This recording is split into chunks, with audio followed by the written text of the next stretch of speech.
Castro is the first Latino chairman of the U.S. Commission on Civil Rights, and he spoke to Land Post about his appointment, his family, and history. You know, it's a great honor.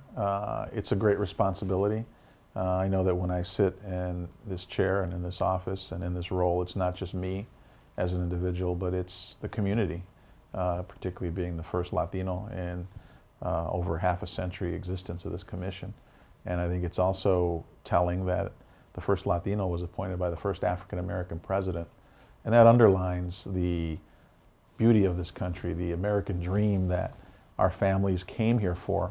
And when I sat down in front of the seal of the United States the first time as chairman, I thought of my grandparents, my dad's mom and dad who came from Mexico in the 1920s, crossing that border looking for better opportunity, no formal education, hardly anything in their pocket, but a desire to improve their chances and their kids' chances, and maybe one day their grandkids. And I thought, you know what, they could have never dreamt that their grandchild would one day be a presidential appointee in this adopted country. So it is very humbling to be in this position.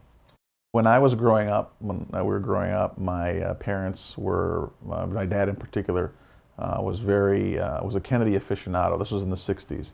In fact, the first political involvement I had was my dad grabbing my hand when I was 5 and taking me to campaign for Bobby Kennedy. But in our house, my dad always had up on the wall a poster of President Kennedy. Ask not what your country can do for you, but what you can do for your country. And from time to time in my life, I've had the opportunity to meet folks who had been appointed by President Kennedy to his administration or people from the Kennedy family. And to me, it was ultimate, like their rock star status, right? Because they're Kennedy appointees. And my Kennedy is Barack Obama. And so for me, the honor of being an Obama appointee will be with me my whole life. And to me, that is something very precious and something I'm very proud of, but also very humble about. And once you become a presidential appointee, you get you get a beautiful parchment certificate, hand calligraphy. And I remember that I was here in the office on my way back home to Chicago, and the White House delivered this tube. So I took it home, and I suspected what was in there. When I got home, I opened it in front of my family, and I took it out, and it says, "To be it known to whom all these presents that President Barack H. Obama hereby appoints Martin R. Castro to the United States Commission on Civil Rights for his ability, honesty, integrity." And it's signed by the President of the United States with the seal of the United States, countersigned by Secretary of State then, Hillary Clinton. And tears welled up in my eyes. And just to think about the opportunity to serve my country in this way is great. And then when he named me chairman, there was another memorandum that he signed elevating me to chair. And those are, you know, now family heirlooms. And I've said to my sons, one day when I'm not here, they each get to keep one of those because I think it's important, not only for our family, but for our community. And my effort here is to do the best job that I can, to perform in an admirable and honorable way so that I am not the last Latino chair of the Civil Rights Commission. What engaged you in human civil rights? Well, I guess growing up as a person of color in the United States, you can't help but do that. I mean, throughout our lives, we experience challenges and obstacles, discrimination, and I know what it's like because I've experienced that. Family members, friends, community members, we've overcome a lot of challenges. So for me, civil rights and human rights isn't a career, it isn't a topic of interest. It's integral to who I am as an individual and responsible in many ways for my sitting at this table. You know, I'm the product of Head Start. I am proud to say affirmative action programs at the University of Michigan Law School gave me an opportunity to get one of the best legal educations in the country.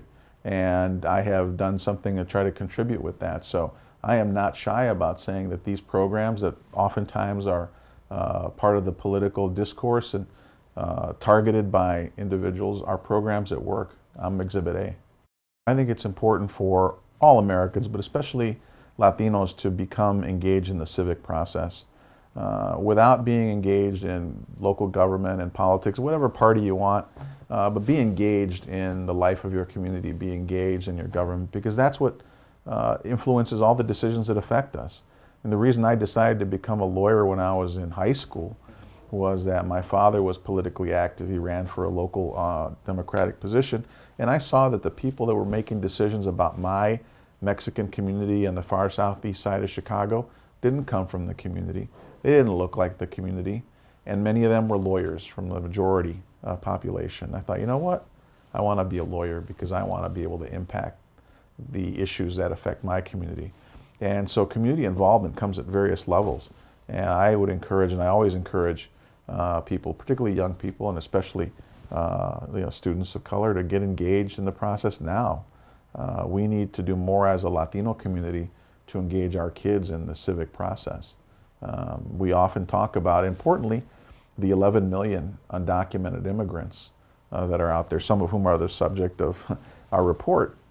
But there's about 9 million individuals out there who are permanent resident aliens, who have green cards, who are eligible right now to become citizens, and yet they don't.